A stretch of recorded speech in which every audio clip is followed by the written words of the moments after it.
As some of you might know, when we lived in Michigan, in the Hill House, through the amazing generosity of Theron Comden and his family, and the grace of God and the investment of my parents and others, we had the Hill House and a portion of the land that was in front of it.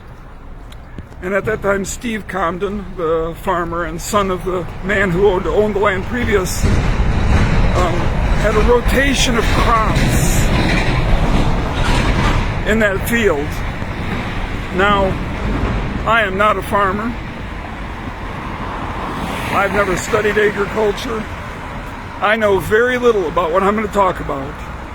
So I'm not trying to give you a lesson in horticulture or in agriculture. There's a lot of ignorance here. But what little knowledge I do have, I want to apply to your life and to my life and to our faith. So, crop rotation. Crop rotation, if I understand it correctly, is when on differing years you plant differing crops because you're treating the soil as a resource that has nutrient depletion. When you plant a plant, the plant draws some of its resources out of the soil. And so minerals, among other things, are pulled out of the soil.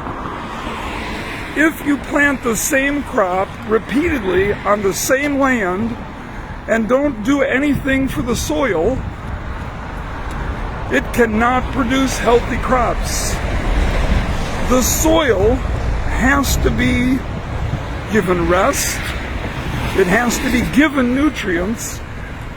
And that can be done in many ways. One way is that they spread fertilizer. One way is that they spread natural fertilizers, such as manures. Or they plant cover crops to diminish erosion, but also to put nutrients back in the soil. You see, when you grow something and you get something, it's going to come from somewhere. And here on earth, that somewhere is not eternal. It's not unending. It's going to go away. And so crop rotation sees that different plants have different needs.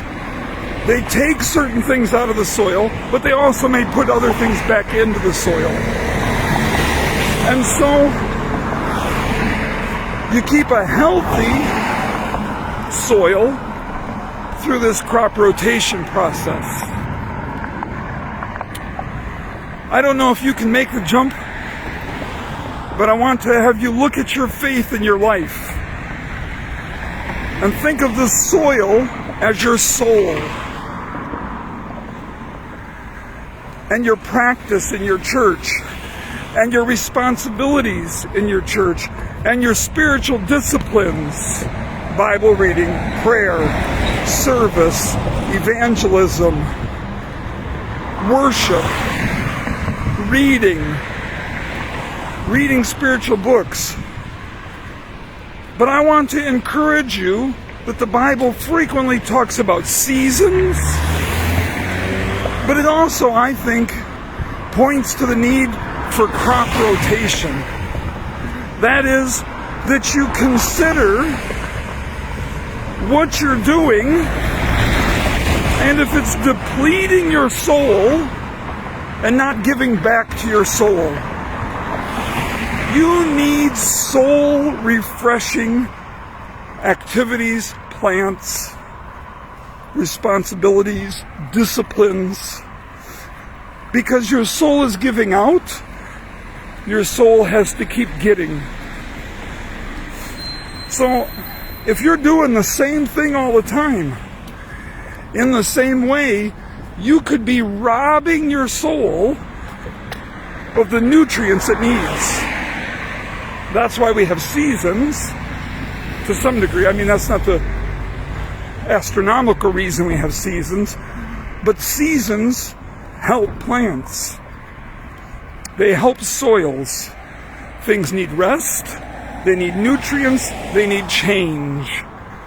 And so I want to encourage you in your spiritual life and in your ministry, consider a bit of crop rotation, as in activity change, responsibility change, perspective change. It's not that you won't come back to the season you just had. It's not that you won't come back to the crop you just planted and nurtured and brought through. But consider